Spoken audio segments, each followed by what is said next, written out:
सिनेमाघरों में आज रिलीज हो रही है film the Kerala story. Trailer release के बाद से ही ये फिल्म विवादों के घेरे में है। तमिलनाडु में अलर्ट जारी।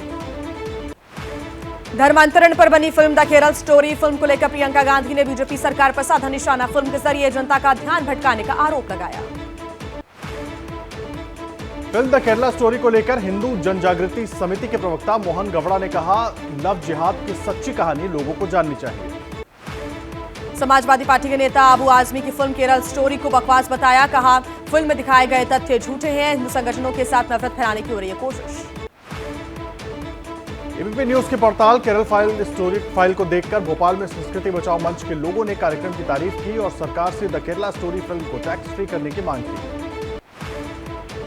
यूपी सरकार में मंत्री संजय निषाद ने फिल्म द केरला स्टोरी को लेकर कहा, कुछ तो सच्चाई होगी फिल्म में। धर्मांतरण की बात सत्य है, ये फिल्म जरूर देखेंगे। फिल्म केरला स्टोरी और एबीपी न्यूज के खुलासे पर अयोध्या के साधु संतों ने कहा, केरल में ही नहीं अयोध्या में भी हो रहा है धर्मांतरण और लव जिहाद के मामले में सख्त हो सरकार। पाकिस्तान में अभी हिंदुओं का अवैध धर्मांतरण जारी है। सिंध प्रांत में 50 हिंदू परिवारों का जबरन धर्म परिवर्तन कराया गया। मणिपुर के चुराचांदपुर में भड़की हिंसा के बाद बिगड़े हालात। आदिवासी एकता मार्च के दौरान भड़की थी हिंसा। भारी संख्या में सुरक्षा बल तैनात। मणिपुर हिंसा को लेकर सख्त हुई सरकार। उपद्रवियों को देखते ही गोली मारने के आदेश जारी। मणिपुर में आदिवासी आंदोलन के दौरान भड़की थी हिंसा। मणिपुर के सीएम एन बीरेन सिंह ने कहा, यह हिंसा समाज के दो वर्गों के बीच गलतफहमी का नतीजा। हालातों को काबू करने के लिए सभी कदम उठाए जा रहे हैं। कुछ जगहों पर झड़प और तोड़फोड़ की घटनाएं सामने आई।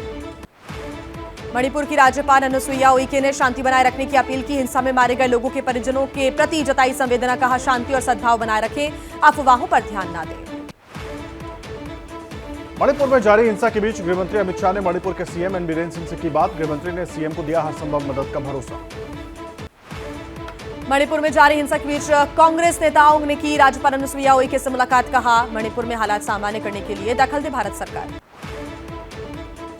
राहुल गांधी ने ट्वीट कर कहा, मणिपुर की स्थिति देखकर काफी चिंतित हूं। पीएम को मणिपुर में सामान्य स्थिति के लिए काम करना चाहिए। लोगों से की शांति व्यवस्था बनाए रखने की अपील। मणिपुर हिंसा पर मेघालय के सीएम कोनराड के संगमा ने जताया दुख। कहा, मणिपुर में अशांति देखकर पीड़ा हुई। लोगों से की शांति की अपील। मेघालय के छात्रों की सुरक्षा को लेकर अधिकारियों संग बैठक की। मणिपुर हिंसा पर बॉक्सर मैरी कॉम ने की अपील। ट्वीट कर कहा, मेरा मणिपुर जल रहा है, हमारी मदद करें। पीएम मोदी को भी किया टैग। मैरी कॉम ने मणिपुर में आगजनी की फोटो शेयर की। मणिपुर में आदिवासियों के प्रदर्शन में हिंसा के बाद 8 जिलों में कर्फ्यू लगा है। सेना तैनात करनी पड़ी। 7,000 से ज्यादा लोगों को राहत कैंप भेजा गया। 5 दिनों के लिए इंटरनेट सेवा बंद। लगातार 13वें दिन भी दिल्ली के जंतर मंतर पर जारी है पहलवानों का धरना। कुश्ती संघ के अध्यक्ष ब्रजभूषण शरण सिंह की गिरफ्तारी पर अड़े हुए हैं रेसलर्स। आम आदमी पार्टी का ऐलान। आज और कल दिल्ली के सभी इलाकों में पहलवानों के लिए होगी पंचायत। 7 मई को जंतर मंतर पर किसानों के समर्थन में महापंचायत करेगी आम आदमी पार्टी। जंतर मंतर पर कल पुलिस और पहलवानों के बीच झड़प को लेकर दिल्ली पुलिस का आया बयान। पुलिस के मुताबिक 2 महिला सिपाही समेत 5 पुलिसकर्मियों को लगी चोट। जंतर मंतर की घटना पर आम आदमी पार्टी ने की मीटिंग। दिल्ली सरकार में मंत्री गोपाल राय बोले, रेसलर्स के हाथ में ही रहेगा आंदोलन का नेतृत्व। हम आम नागरिक की तरह करेंगे उनका सहयोग। पहलवानों के झड़प को लेकर कांग्रेस प्रवक्ता सुप्रिया श्रीनेत ने बीजेपी पर बोला हमला। बोली, एक तरफ महिला पहलवानों को पीटा जा रहा है, दूसरी तरफ बीजेपी कर्नाटक में महिला सुरक्षा का ढोंग कर रही है। जयपुर में पहलवानों के समर्थन में प्रदर्शन। पहलवानों ने ब्रजभूषण सिंह के खिलाफ खुला मोर्चा। प्रदर्शन में बड़ी संख्या में शामिल हुए खिलाड़ी और छात्र। पहलवानों को समर्थन देने जा रही पहलवान गीता फोगाट और उनके पति को पुलिस ने हिरासत में लिया। सिंगू बॉर्डर के रास्ते में दिल्ली के जंतर मंतर जा रही थी गीता फोगाट। राजस्थान के सीएम अशोक गहलोत ने दिल्ली पुलिस पर साधा निशाना। बोले, राहुल गांधी से पीड़ित महिलाओं की जानकारी मांगने पहुंची थी दिल्ली पुलिस, लेकिन अब पहलवानों पर अत्याचार कर रही है। पहलवानों ने जंतर मंतर पर प्रेस कॉन्फ्रेंस कर दिल्ली पुलिस पर बोला हमला। पहलवान बोले, ब्रजभूषण के लिए काम करती है दिल्ली पुलिस, हमें समर्थन देने आ रहे लोगों को डिटेन कर रही है पुलिस। सुप्रीम कोर्ट में केस बंद होने पर बोले पहलवान, हम हाई कोर्ट भी जा सकते हैं, हमारे पास अभी कई विकल्प हैं, जारी रहेगा धरना। सुप्रीम कोर्ट में केस बंद होने पर ब्रजभूषण शरण सिंह ने सुप्रीम कोर्ट का किया धन्यवाद। बोले, मुझे न्यायपालिका पर भरोसा, जिसे जो करना है करता रहे। दिल्ली पुलिस से झड़प के बीच किसानों को समर्थन देने जंतर मंतर पहुंचे किसान। पहलवानों को समर्थन देने जंतर मंतर पहुंचे किसान नेता राकेश टिकैत ने दिल्ली पुलिस पर साधा निशाना। बोले, जब पहरेदार ही हमला करने वाले हो तो आदमी कहां जाए।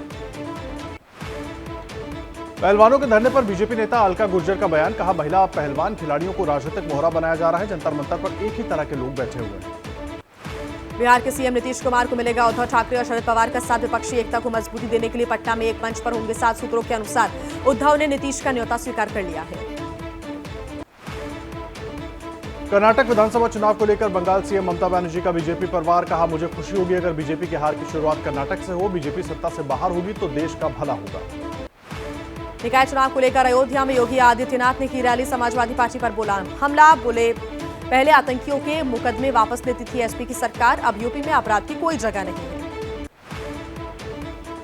दिल्ली सरकार में मंत्री सौरभ भारद्वाज ने केंद्र सरकार पर लगाया जासूसी का आरोप, कहा दिल्ली के सीएम आवास के आसपास कुछ अधिकारी घूम रहे हैं, केजरीवाल से मिलने वालों पर नजर रखी जा रही है।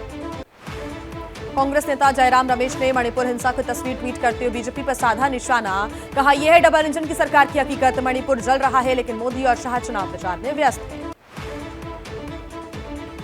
यूपी बिहार के लोगों पर गोवा के सीएम की टिप्पणी पर नीतीश कुमार ने जताया एतराज, कहा सीएम प्रमोद सावंत को सोच समझकर बोलना चाहिए, पहले भी उनकी पार्टी के लोग ऐसे बयान दे चुके हैं।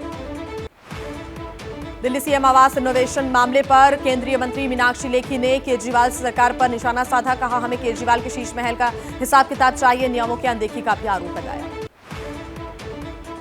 सीएम आवास रेनोवेशन मामले में बीजेपी नेता मनजिंदर सिरसा का केजरीवाल पर तंज, कहा देखिए खुद को आम आदमी कहने वाले केजरीवाल का 45 करोड़ वाला घर। केंद्रीय मंत्री ज्योतिरादित्य सिंधिया ने की पीएम मोदी की तारीफ, कहा पीएम ने भगवान नीलकंठ की तरह एक एक गाली पीकर देश का विकास किया। कर्नाटक चुनाव में बीजेपी नेताओं ने झोंकी ताकत, जेपी नड्डा और अमित शाह रायचूर में करेंगे रोड शो और रैली, कोप्पल में अमित शाह का रोड शो होगा। शिमला नगर निगम चुनाव में कांग्रेस की भारी जीत, 34 वार्ड्स में से 24 सीटों पर कांग्रेस की जीत, बीजेपी को 9 और सीपीआईएम को मिली 1 सीट पर जीत। हिमाचल विधानसभा चुनाव के बाद नगर निगम चुनाव में भी कांग्रेस ने बीजेपी को दी भारी शिकस्त, प्रियंका गांधी ने जीत के लिए जनता का दिया धन्यवाद। बैंगलोर में हो रही लगातार बारिश के चलते पीएम मोदी के रोड शो के कार्यक्रम में फिर से बदलाव किया गया। 6 और 7 मई को पीएम करेंगे रोड शो, 6 मई को 10 किलोमीटर और 7 मई को 26 किलोमीटर का रोड शो होगा। यूपी निकाय चुनाव के दूसरे चरण के लिए प्रचार में जुटेंगे सीएम योगी। आज हापुड़ में सीएम योगी की जनसभा, दोपहर को मेरठ, बुलंदशहर और गाजियाबाद में भी करेंगे रैलियां। 11 मई को दूसरे चरण की वोटिंग। महाराष्ट्र के सीएम एकनाथ शिंदे कर्नाटक विधानसभा चुनाव में करेंगे प्रचार, 6, 7 और 8 मई को कोस्टल कर्नाटक में बीजेपी उम्मीदवारों के लिए मांगेंगे वोट। कर्नाटक विधानसभा चुनाव में प्रचार करेंगी बीएसपी के अध्यक्ष मायावती। आज बेंगलुरु में एक चुनावी रैली को करेंगी संबोधित, पैलेस ग्राउंड परिसर में होगी जनसभा, पार्टी पदाधिकारियों से भी करेंगी बैठक। आज लखनऊ में खेलो इंडिया यूनिवर्सिटी गेम्स की लॉन्चिंग करेंगे सीएम योगी आदित्यनाथ। केंद्रीय मंत्री अनुराग ठाकुर भी कार्यक्रम में मौजूद रहेंगे। सुबह 9:30 बजे इंदिरा गांधी प्रतिष्ठान में होगा आयोजन। यूपी निकाय चुनाव के पहले चरण के लिए हुआ मतदान, 37 जिलों में हुई वोटिंग। प्रथम चरण में 52% दर्ज हुआ मतदान। सीएम योगी, रक्षा मंत्री राजनाथ सिंह, केशव प्रसाद मौर्य ने डाला वोट। यूपी के मुजफ्फरनगर में दिखा वोट करने का जज्बा, मतदान करने पहुंची दिव्यांग महिला, लोगों से की वोट डालने की अपील। शहर की बेहतरी के लिए अच्छे उम्मीदवार को चुनने की बात कही। यूपी के मेरठ में बिरयानी लूट का वीडियो वायरल, वोटरों को लुभाने के लिए बनाई गई थी बिरयानी। समाजवादी पार्टी के प्रत्याशी की सभा का बताया जा रहा है वीडियो। समाजवादी पार्टी के महासचिव शिवपाल यादव ने बीजेपी पर निशाना साधा, कहा यूपी से भ्रष्ट सरकार को हटाना जरूरी, सही से वोटिंग करवाएं तो कहीं नहीं रहेगी बीजेपी। यूपी निकाय चुनाव में समाजवादी पार्टी के सांसद शफीकुर रहमान बर्क के बागी बोल, कहा संभल में नहीं जीतेगा समाजवादी पार्टी का उम्मीदवार, पार्टी मुझसे बनी है ना कि मैं समाजवादी पार्टी से बना। यूपी के मेरठ में गैंगस्टर अनिल दुजाना, एसटीएफ के एनकाउंटर में हुआ ढेर बड़ी वारदात को अंजाम देने की फिराक में था अनिल दुजाना। उस पर 18 हत्या और 62 गंभीर आपराधिक मामले दर्ज थे। असम की डिब्रूगढ़ जेल में खालिस्तान समर्थक अमृतपाल से मिलने पहुंची पत्नी किरणदीप कौर, जेल प्रशासन की मंजूरी के बाद करीब 1 घंटे तक मुलाकात की। हरिद्वार में ज्वेलर की दुकान में दिन दहाड़े चोरी, ग्राहक बनकर दुकान में आए थे 2 महिलाएं और एक शख्स सोने के गहने लेकर हुए फरार। चोरी का वीडियो सोशल मीडिया पर वायरल। उत्तराखंड के चमोली में बद्रीनाथ हाईवे पर टूटा पहाड़, सड़क पर आया चट्टान का मलबा। हेलंग के पास की घटना, बद्रीनाथ जाने वाली सड़क बंद। हेलंग के पास भरभरा कर आया मलबा, बड़ी संख्या में गिरे बोल्डर, पहाड़ गिरते हुए देख लोग पीछे की ओर भागने लगे। सड़क के दोनों तरफ लगी है गाड़ियों की लंबी लाइन। यही हाइड्रो पावर प्रोजेक्ट के लिए एनटीपीसी की सुरंग बन रही है। दावा किया जा रहा है कि घाटी में नीचे किसी निर्माण कार्य के लिए धमाका किया गया और उसके बाद लैंडस्लाइड हुआ। मौसम ठीक होने के बाद आज से फिर शुरू हुई केदारनाथ धाम यात्रा। पिछले 3 दिनों से किसी नए यात्री को केदारनाथ नहीं जाने दिया जा रहा था। आज से तीर्थयात्री धाम के दर्शन कर सकेंगे।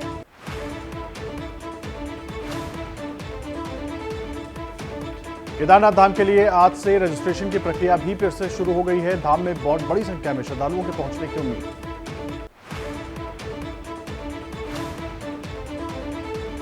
छत्तीसगढ़ के दुर्ग में बेमौसम बारिश से किसानों की फसलों को हुआ नुकसान। किसानों ने सरकार से मुआवजे की मांग की। धान की खेती हुई बर्बाद।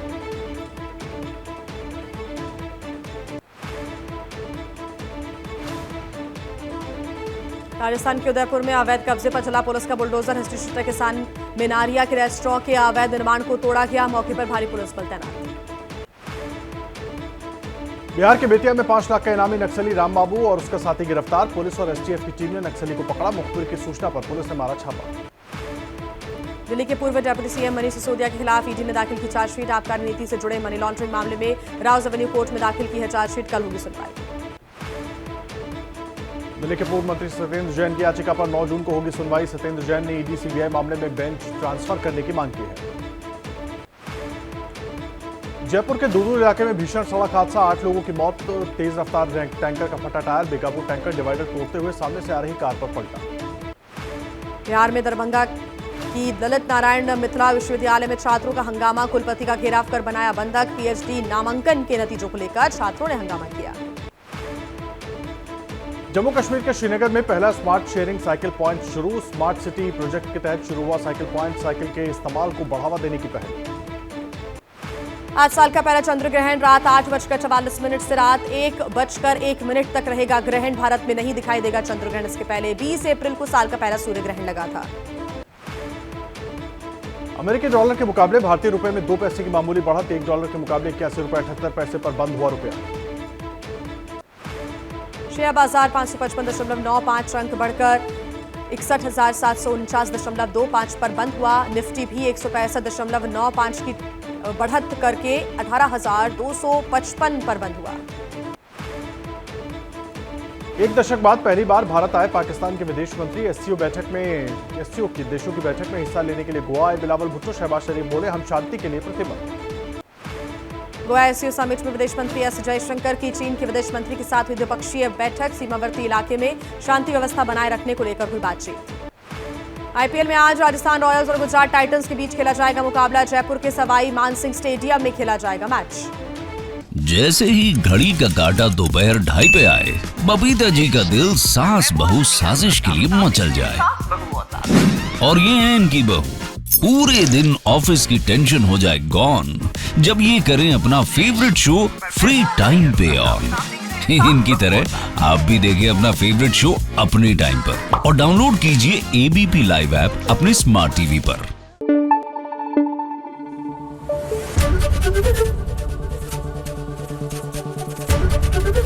एबीपी न्यूज आपको रखे आगे।